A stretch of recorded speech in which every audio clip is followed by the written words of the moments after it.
तयार होता ये मासी आया शोले वारी। पर एतिरो त सम्झणो पवंदो पुट, घर में जवान धीअ सीने ते पत्थर वांगर बोझ आहे। हाँ ठीक था चो मासी ता वड़ो बोझ आहे तव्हांजे मथा। पर इन बोझ खे खूह में त नथा फिटो करे सघूं। बुरो न मञिजे पुट, हिकु ॻाल्हि पुछांइ थी, छोकिरो कहिड़े ख़ानदान जो आहे? छोकिरे जा लछण कहिड़ा आहिनि ऐं कमाईंदो छा आहे? कमाइण जो त इहा आहे मासी त हिकु भेरो ॿारनि बचनि जो ज़िमेदारी मथे ते अची वियुसि त कमाइण बि लॻंदो। हाँ त छा अञा कुझु न कमाईंदो आहे? अरे न न मासी ईअं थोरी चयो, कमाईंदो आहे पर हाणे रोज़ रोज़ त माण्हू खटे न सघंदो न, कॾहिं हाराईंदो बि आहे। हाराईंदो बि आहे? हा मासी हाणे हीअ कमबक जुआ शइ अहिड़ी त मां तव्हांखे छा ॿुधायां। जुआरी बि आहे? त हिन में कहिड़ी वॾी ॻाल्हि आहे मासी। सुठे भोले जो होश किथे रहंदो अथसि। हिकु भेरो शराब पीतई त हथु पकड़े करे हिन दोस्त हिनखे विहारे छॾंदो अथसि जुआ खेॾण लाइ।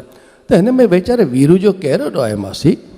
सच तो चईं पुट, जुआरी आहे, शराबी आहे, पर उन वीचारे जो ॾोह न आहे। अरे मासी तव्हां मुंहिंजे दोस्त वीरू खे नथा सुञाणो।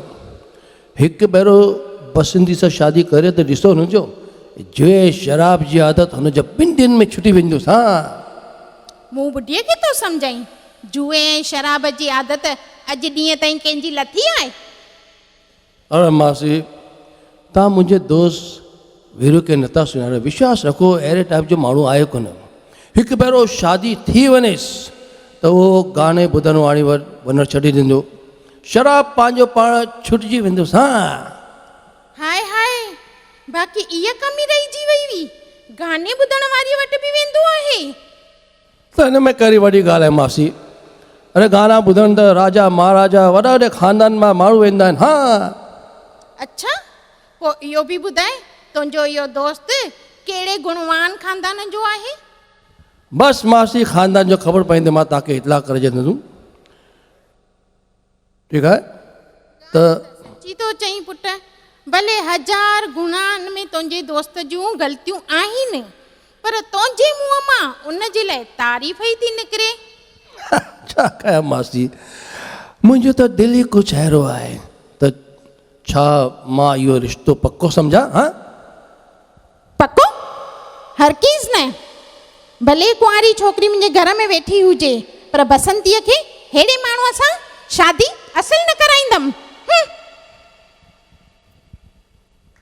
अजीब ॻाल्हि आहे, मुंहिंजे एतिरे चवण खां पोइ बि मौसी न सम्झी। वीचारो वीरू न जाने छा कंदो। थैंक यू सो मच मासी लाइ ज़रा ज़ोरदार तारीफ़।